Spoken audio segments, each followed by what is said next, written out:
Good morning. Very, very good morning. How are you today? Wonderful morning. Great start. Yes. It's God's blessings. We are Absolutely. here. Absolutely. Well, my name is Pastor Jason Protzman. I am the associate pastor here at Living Word Fellowship, and I'm filling in big shoes for Pastor Mark. He usually does this, and I just wanted to take some time and talk with our good friend today, Dr. Kuldip Thusu. And I really appreciate him. He's been a friend ever since I've moved here. Not only is he a colleague in ministry and a colleague here in the city, but most important to me, he's been a friend. And so for that, I appreciate him. And today, we're just going to have a conversation with Dr. Thusu. Welcome. Thank you very much. And I have to right at the onset say that the feeling is mutual. You have been like that to me in every measure. Cool. And it has been a blessing to know you and blessing Cool. to call you a friend. Wow, that's what I always want, man. I just want people to call me friend. Yeah, exactly. And the way you have approached every single time, the way you have cared every single time Thank you. has been a true blessing. So Thank you. thank you. Thank you. Thank you. Awesome. So- now all the squishy stuff out of the way. I invited him to come because let me just tell you, you guys are going to be blessed today. Let me tell you, and I really believe that as we talk, you guys are going to hear something, a treasure that we have here in Dinuba, in our small little Central Valley of California town, that we are blessed to have him and his family here with us. But Dr. Thusu, before we get into some of the questions, tell us a little bit about you. Like, what do you like to do for fun? What is your career? What does your wife do? Do you have kids? Yes. Let me just backtrack and start. I was born in Kashmir, India, Wow. and Is that north, south? north. North. It's North, right north of Delhi. Okay. It's a small valley in the middle of the foothills of the Himalayas. Okay. Wow. And we have Pakistan, Afghanistan, China bordering us, very Wow. close to those borders. Wow. So I was raised there, and I, right from the childhood, I have been associated with Catholic schools. Okay. I was raised amongst Catholic people. So very Christian. Very, very Christian. Okay. And so I lived in a state where I was educated by the Catholics, had a majority Muslim population, Really? a lot of Sikhs Wow. in there. So, and I was taught by Irish nuns and Irish brothers and fathers and sisters, to the extent some of them who were junior pastors at the time, the sisters, they're still in touch with me. Really? Oh yeah, and I'll tell later on as we go on, I'll tell you a story of. I'm sure you'll raise certain things, and I give you a context of how much they cared and how much they raised me. Yeah. So, truly grateful to that.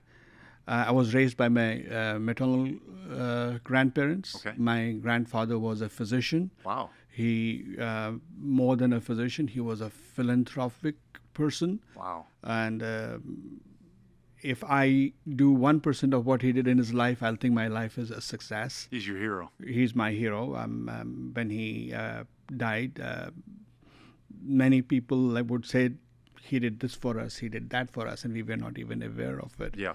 I recall a story when I was a little taller, I would still be in his consultation room, and we had not a pharmacist, those days used to be a compounder.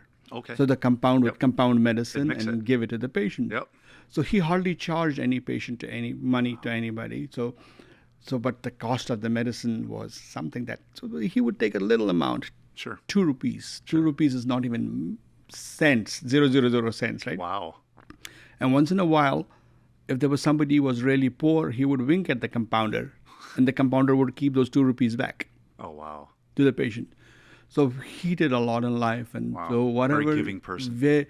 Very giving, very caring, Compassionate. compassionate, but wanted to bring the best out of people. Yeah, of course. Want what we term as in the West as upward mobility. Mm-hmm. He did that in his own ways, in material sense, in spiritual sense, in faith in God, all of that. Beautiful. So he loved Jesus too. Of course. Wow. Yes. So going fast forward, so I went to a border town, graduated from high school when I was 13 years of age. I came to a honor school in India, got a bachelor's degree in biophysics, got a master's degree in biophysics, got a PhD in experimental medicine. And how old were you when you got your PhD? I was 30 years old. 30, wow. And then 1989, 90 happened. The same guys who did 9/11 10 years prior to that, there was turmoil with the Russians attacking Afghanistan. All the remnants of those Taliban came into Kashmir and wreaked havoc. So a lot of people ran to the plains of India. My family lost everything then. But me and my wife had an education. I went to Punjab to study. She was doing her residency in pediatrics and fellowship in neonatology, newborn specialist. I was doing my PhD. That's where we met. So you knew of the Taliban even before any of us did? Oh, yeah. 10 years prior. Wow. 10 years prior. Wow. So you have firsthand knowledge. Even today, I have a special interest in AFPAC area. Wow. I know the sects, I know the divisions, I know who is doing what even today. Wow. I have friends on all sides of the borders who give me daily stories of what's happening on the ground. Give me daily stories of which characters are involved, who are on the good side, who are on the evil side. That's another story I could spend hours I'm sure. I can spend hours on it. I know every single character. This is not a political talk. Exactly. We're just giving background on that. So I'm familiar with everything that has happened in that Asian subcontinent, socially, politically, economically, and I have a great interest in all that. Wow.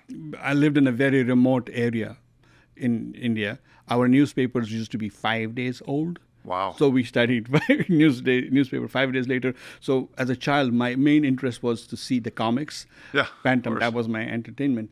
But then somewhere around 1974, when Kurt Waldheim was the UN General Secretary, it was a part of my quiz in my school. Oh, wow. So I got interested. Then there was a very interesting thing that happened. There was no relationship between China and Pakistan, China and the United States. And Pakistan, being an ally of the United States, facilitated a meeting between Kissinger and Chou Enlai. And I found that very fascinating how all that happened as a child. You still remember that? You were 14 or 13, 14 years old. What's crazy is like the press corps didn't know about it. Kissinger went on a tour all over the Taiwan, Indonesia. And when he went there, and finally the press corps dropped out, so Yahya Khan was the president of Pakistan, and Henry Kissinger comes to Pakistan. And at that time, Kissinger has a formal dinner in the presidential palace in Pakistan. He pretends to be ill. There was a plane that was arranged for him in a covert fashion that flew into Beijing. Wow. He met Chou Enlai, and then Chou Enlai met Mao Zedong. So this is there are lots of declassified information. Yeah, sure. Yeah. So that's again, cool. A lot of interest in. We digress. Digress. So coming back. Obviously, you're excited about it. Oh yeah. In the end, it's all matter to social well-being. Yes, sir. And how you China.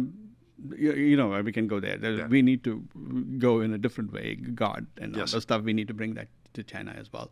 So after that I came to United States, October 23rd, 1992. Wow. I landed in the United States of America with $20 in my pocket.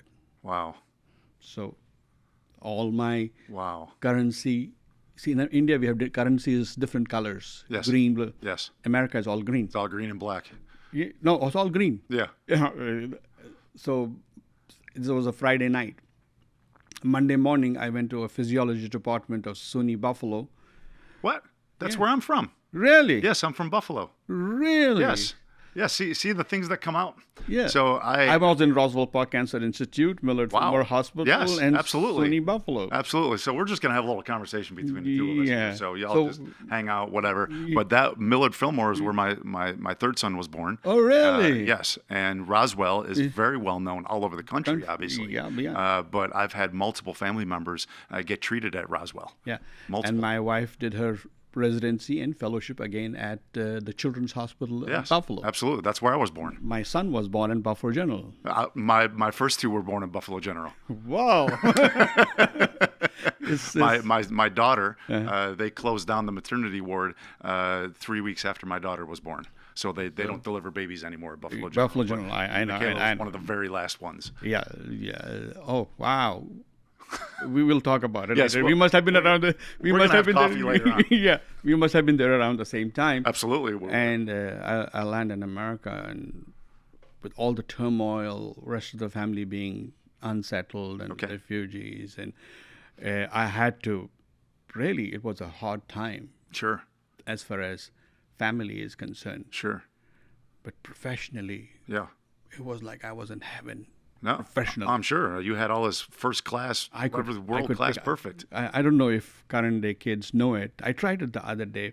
So there was 555-1212. Yeah, information.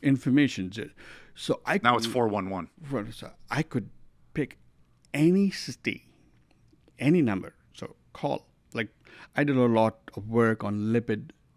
LDL, the good cholesterol and the bad cholesterol and apolipoprotein, and how lipids go inside cells. I've done a lot of work on that, and how drugs altered all that. Wow.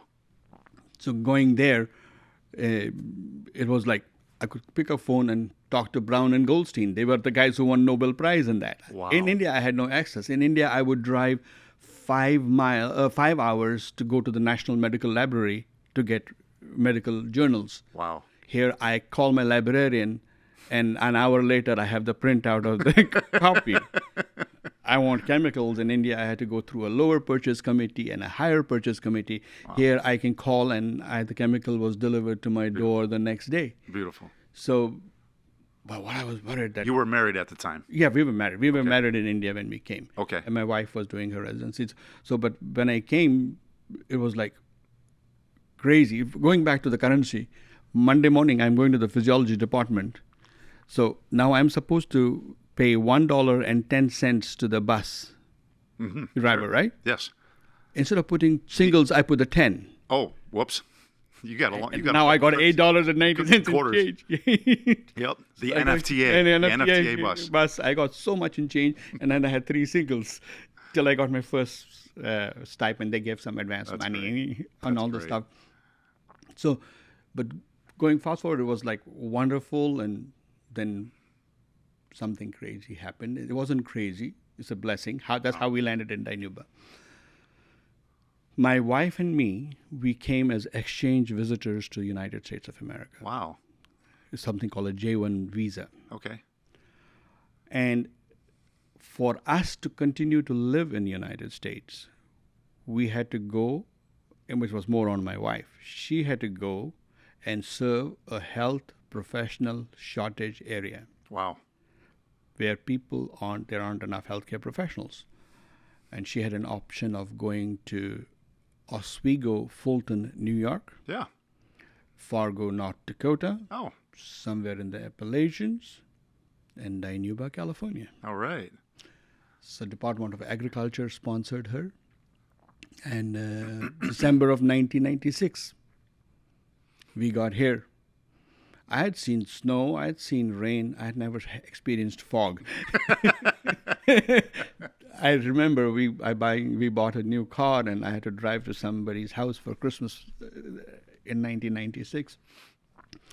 I have never been so scared of driving in fog. That was the fog for the first time. Wow. I still remember the nurse, Margie Davadian, who is now one of the board members of the Alta District Hospital, receiving us at the airport, taking us very kindly, taking us to their house. Wow. And she had little kids. Now they're grown kids. I know one of the kids attends this church, very I remember they just welcome us, and Wow. I will never forget the hospitality Wow. that was extended to us the very first day. Wow. So that's how you got from Kashmir, India, to Dinuba, Kashmir California, to United Dino. States of America. I didn't come. I was still. She was 1996 December. I was still okay in Buffalo, and I Sure. never wanted to come. I mean, I told her my career path was all set. Absolutely. There was all kinds of opportunities. in All Buffalo. kinds of and the way I was there, my professor was a Rhodes Scholar. Wow. He was new to the United States too. It was three of us, and we were doing all kinds of. In 1995, between American Diabetes Association and the International Endocrine Society, I think we had 13 publications. Had already published in Lancet and published in all kinds of things. Wow. So we were just doing very, very well. So for me to come to Dinuba, there was nothing for my skill set. My peers were Stanford, Yale, Harvard, and all the stuff. And then fast forward, we arrive in somewhere in May of, again, you're talking about miracles, somewhere around in May of 1997, those days I would shuttle between Buffalo and Dinuba every weekend. Wow. Every weekend. Wow. So, and she would drop me at the airport. I would fly from Fresno to LA, take a red eye, go to Philadelphia, land in Buffalo. My car used to be at the airport all the time. And I used to be party to drug development, drug design for Millard Fillmore Hospital, Department of Endocrinology, Wow. West Upstate. Wow. So one of the cardiologists was a principal investigator, and he was supposed to come to Fairmont in San Francisco to the investigators' meeting. I was involved in writing the platelet function component of the protocol to test on the patients. Wow. So I arrived there. The professor couldn't go. They sent me. I thought, oh, good. I go there. I can go to Dinuba, go back. And I'm there with him. And I still remember the gentleman's name was Sean McDonald. The pathologist who was supposed to present did not show up. Since I was familiar with the protocol, he asked me to present. Ding. When he asked me to present, I told him, no, I'm a scientist. I don't do this business. Yeah. I'm an academic. That's the mindset you have. And he says, I'll give you X amount of dollars, ridiculous amount of money. I said, I cannot do it. X times 2. He's trying to buy it. X times 3, Wow. because billions of dollars are at stake. Wow. X times 3. That X times 3 was nearly half of my yearly salary. Wow. And I said, no. But I could see a tear in his eye. He would be fired. I mean, because it was important. So I told him, okay, I'll do it for you. Let's change my flight, get some Indian food from the San Francisco area for my wife. And I came here. I didn't make much of it. Spend the weekend. Sunday I go back. Tuesday morning I have that big check. I sent the check back to him. I told him I don't believe in reckless profiteering. Yep. I did it for your tear, not for the money. That's the kind of guy this guy is, I'm telling you. The guy was shocked. He says, but why do you go to Dinuba all the time? What's there? So I told you the whole Bible. You're asking me who Jesus is. Yeah. Like I told him about my family, why I go there. He says, why don't you start your own research company? I said, no, I'm a scientist. How can I start a company? And I will never forget this question. He asked me, are you incorporated? And you know what my answer was? What does that mean? This is 1997. Wow. So he says, as a gift, I want to do something for you. Give me a name. So my grandfather, dad's dad, had a trading company called Universal Traders. Wow. And at that time, I knew biology and pharmaceutics will be combined. Wow. And when they'll be combined, so I said Universal Biopharma. You must have heard my company Sure. name, Universal Biopharma. So he incorporated me, Universal Biopharma Research Institute. That's how it came about. Wow. So he formed the Universal Biopharma Research Institute company, and he gave me 5 protocols. They paid very lucratively. Wow.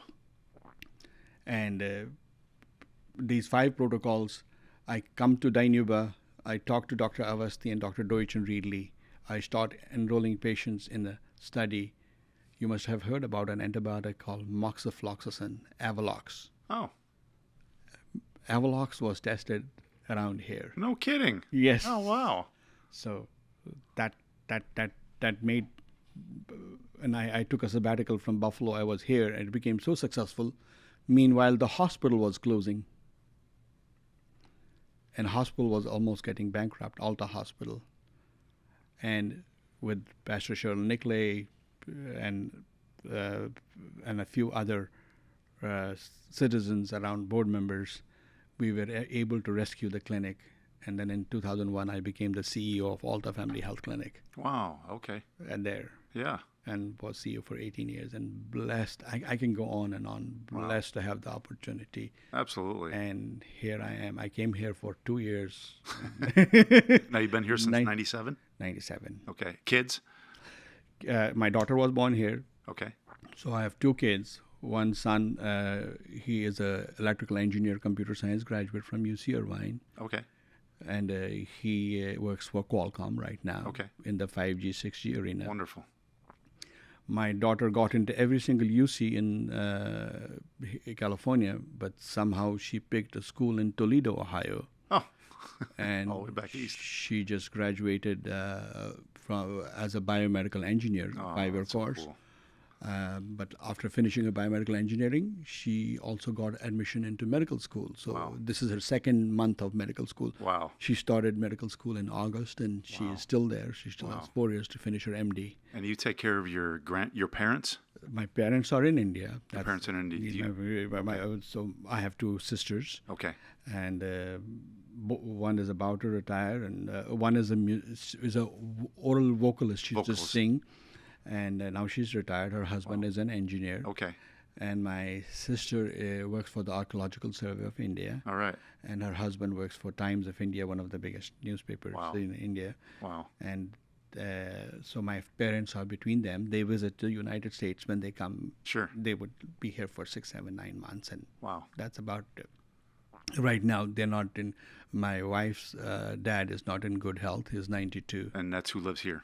No, they're all both are in India. Wow, so you're separated completely from your family. That's the challenge. Yeah, sure is. My wife works at a community hospital at the birthing center. She is a neonatologist.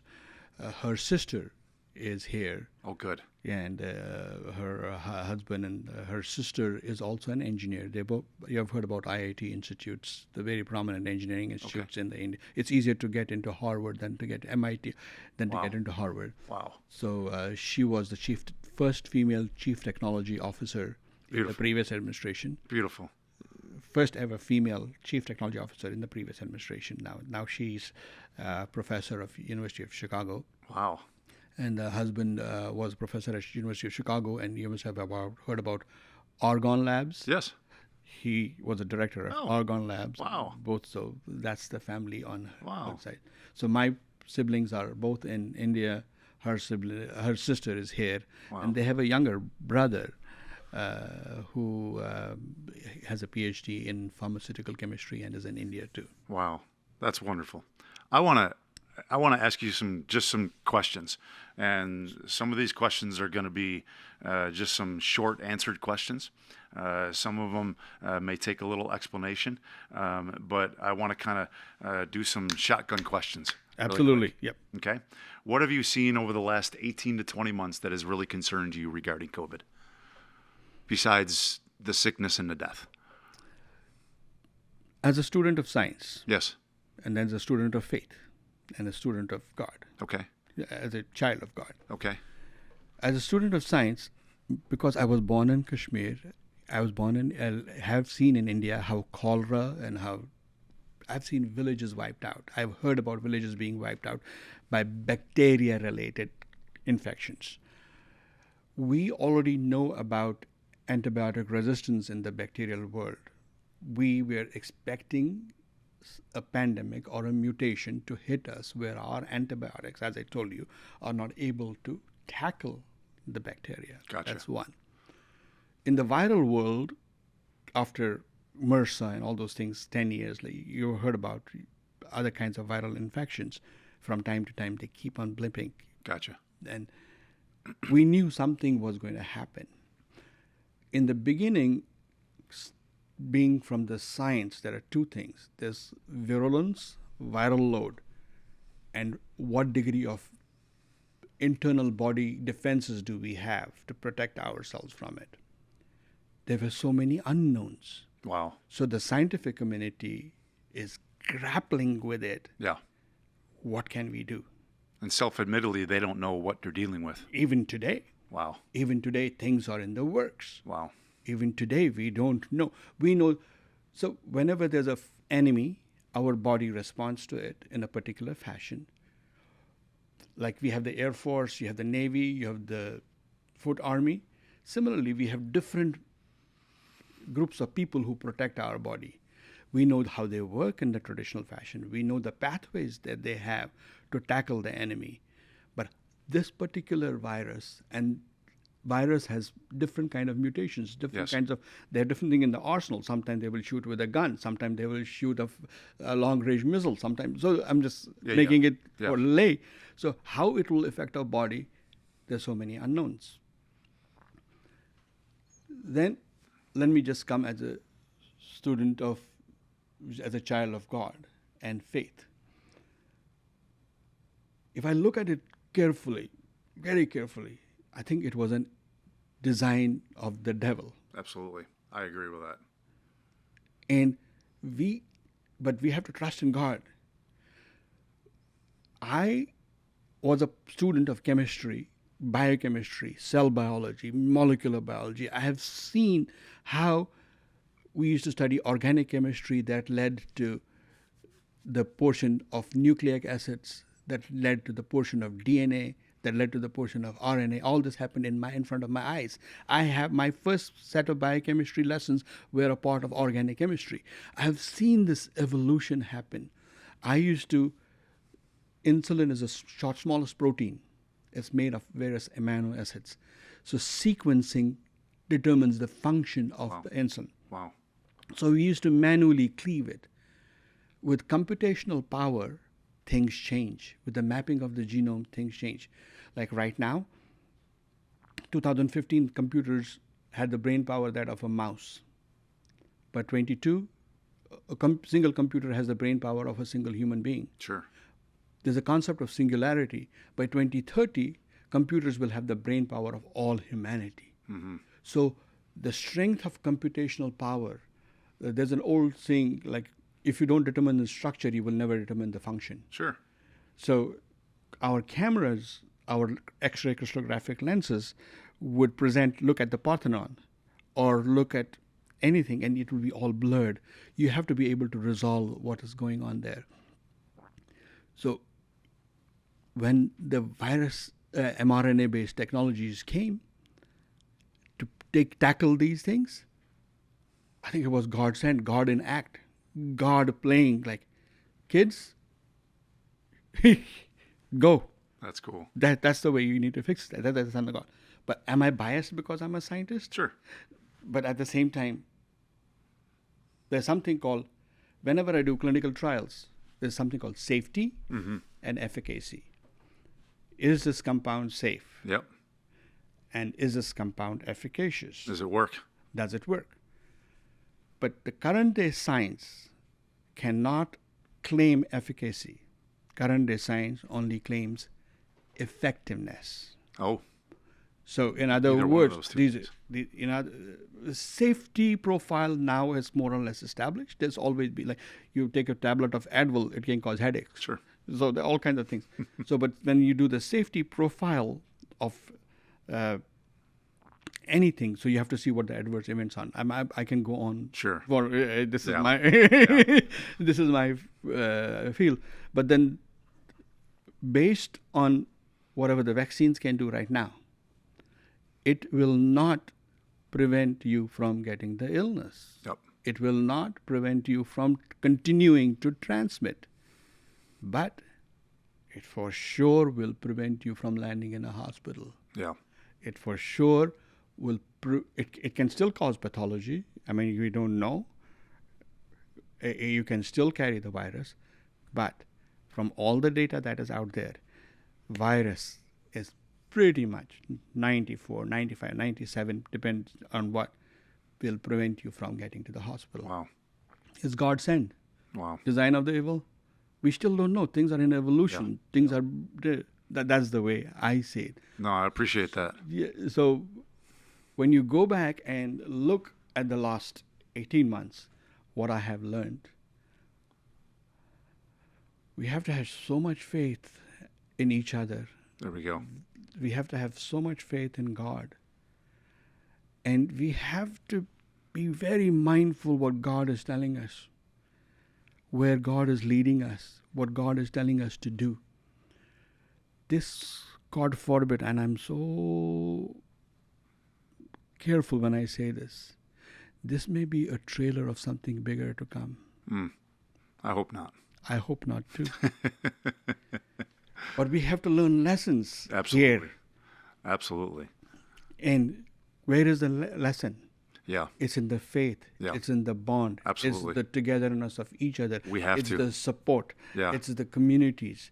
It's the world. I remember when this thing first came, I had a conversation with Pastor Tammy, who's the administrator of our church and worship leader, and one of the first things that her and I were talking about was how that this virus it's the enemy's job to promote disunity, and it splits us, splits us apart, whether it's in 2 camps or 3 camps or whatever.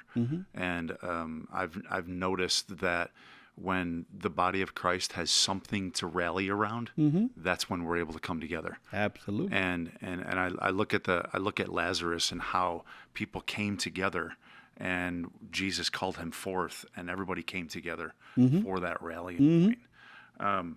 Let me ask you some more questions.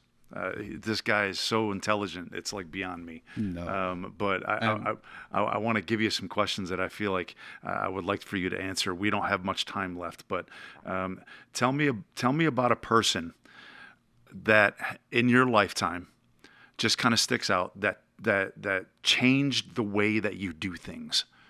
Maybe the way you do life, maybe the way you do you talk to people, and what did that person teach you?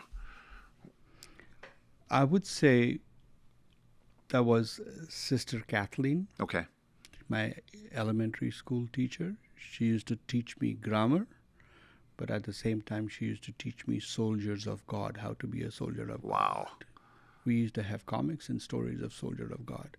And I spoke with you earlier that Sister Kathleen is Mother Superior now. Oh, wow.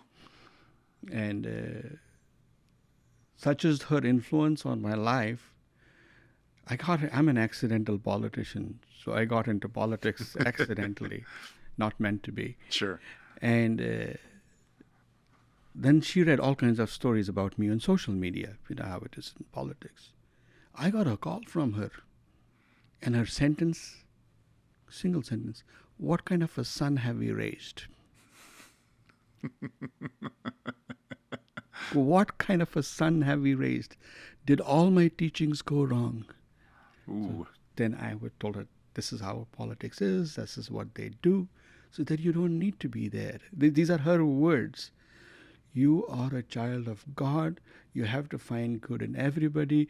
You have to be good. You have to do good. And you have to get to the grassroots and help people and get out of that. But sister, if I get out of that, I have to be a watchdog for some people. I have to help my community. And many times I would say, oh, why don't we have this? Why don't we have that? Wow. Then you realize those people are not even aware of what I am talking about. Wow.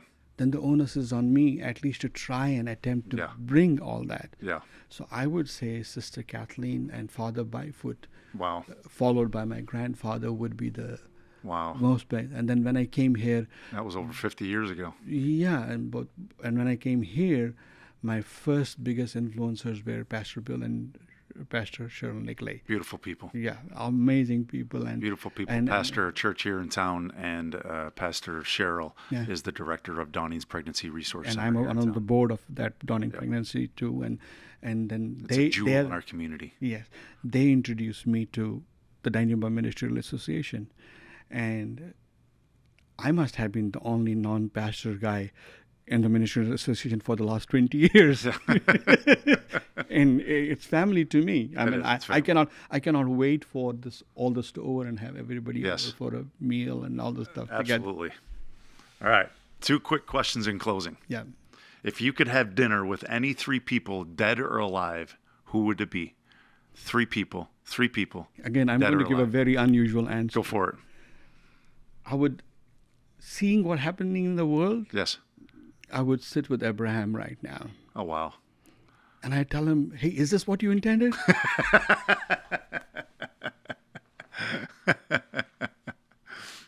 Is this what you intended? Then there's a lot in that answer. Yeah, I just said it. Yep. I said it. Number 2. Number 2, he caught me a little unawares. I think that would be a pretty all-encompassing answer. Sure. Then there are people who don't believe in Abrahamic faiths.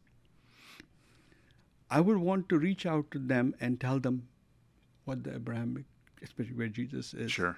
what Jesus says, Sure. his sacrifices. And I would like to get into a dialogue with them. Why not? Wow, that's good. That's good. Number 2. Number 3, I mean, I would, throughout the world, there is political structure, like geographic division, like Yes. so the birds, the air, the rivers, they have no boundaries. They just go right through them. Yeah, they just go through all of them. Then before you grew beans, I raised chicken, we would barter, and then we came to the gold standard. Then these geographic divisions, whosoever made it, Yeah. and these currency denominations that allowed people to trade amongst each other for goods and services. Yeah. I think we need to revisit those things to bring a better good out of human beings. Why should people in Africa be hurting? And then most of the missionaries go there. Churches go there to bring them up. Sure. Yes, it is the role of the churches. Absolutely, but They will, yes, why can't the social strata or the definition bring them up in such a fashion where exchange of goods and services have a better trade so that people can spend more of their time for spiritual pursuits and not material pursuits? Yes.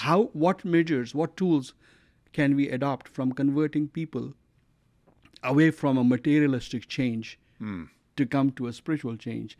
Because materialistic methodologies are essential for survival. It's for food, clothing, and shelter. yeah.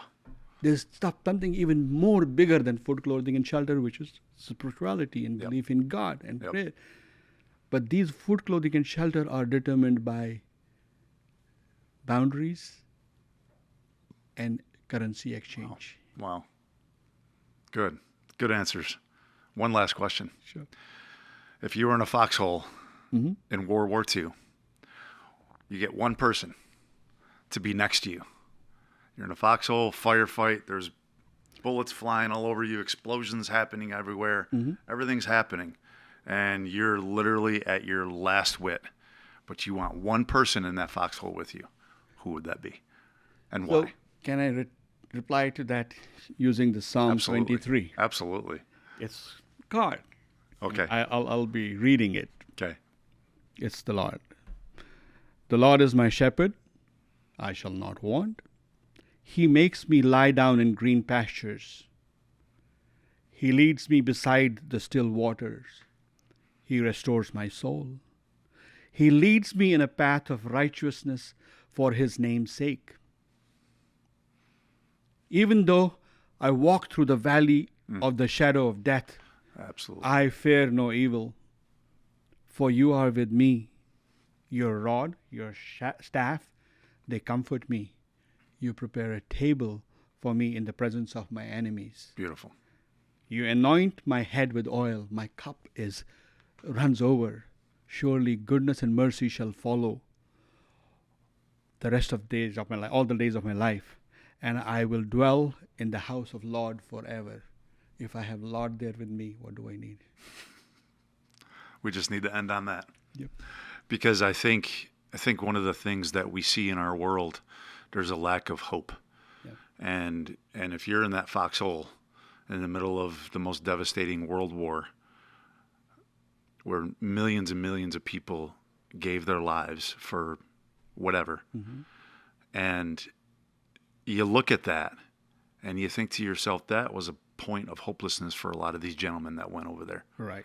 And fought the war, whatever side it was, whether it was Japan, whether it was us, whether it was Germany. No bad, good sides here, but I think when it comes down to it, brother, we are in our own war. And what better person to have in the foxhole with us than the one that already won the war? Exactly. He won it. He's won the battle. Yeah. And I look at that psalm. And it's not just a psalm of rest, but it's a psalm of victory. Yep. And we see the battle that happens in our world, the battles and the ultimate war, but we know who's going to win in the end, and that's the person that you picked, Jesus. Man, it's been good. Pleasure. Thank you, Doctor. You've been very enlightening, very engaging. This guy is stinking intelligent. Let me just tell you that right now. You're just being too kind. I'm not being too kind. I hope I didn't ramble too much. No, you did great. Thank you so much. I hope that you were blessed, and we appreciate you tuning in. And you know what? I wanted to say something kind of halfway in between, but I forgot. We have these amazing shirts here at our church. And we have all kinds of different styles, and we've designed them. Not we, I should say Adam Wallace, who is my good friend as well. And he's the one that puts all of this together and makes it look good, makes it sound good. Yeah. And so let's give it up for Adam that's sitting over there. Thank you, Adam. But we have these amazing T-shirts. If you want to come get one, come on a Sunday morning and 10 o'clock service and come and get one. So we have all kinds of different styles and colors, and women's and men's. And so I wanted to kind of put that. That's why I wore this today, because I just think these T-shirts are cool. I should have worn mine too. I'll get you one. Okay. Doctor, thank you so much. Thank you. You've been a blessing. Thank you. God bless Pleasure. you. And God bless you all. Thank you.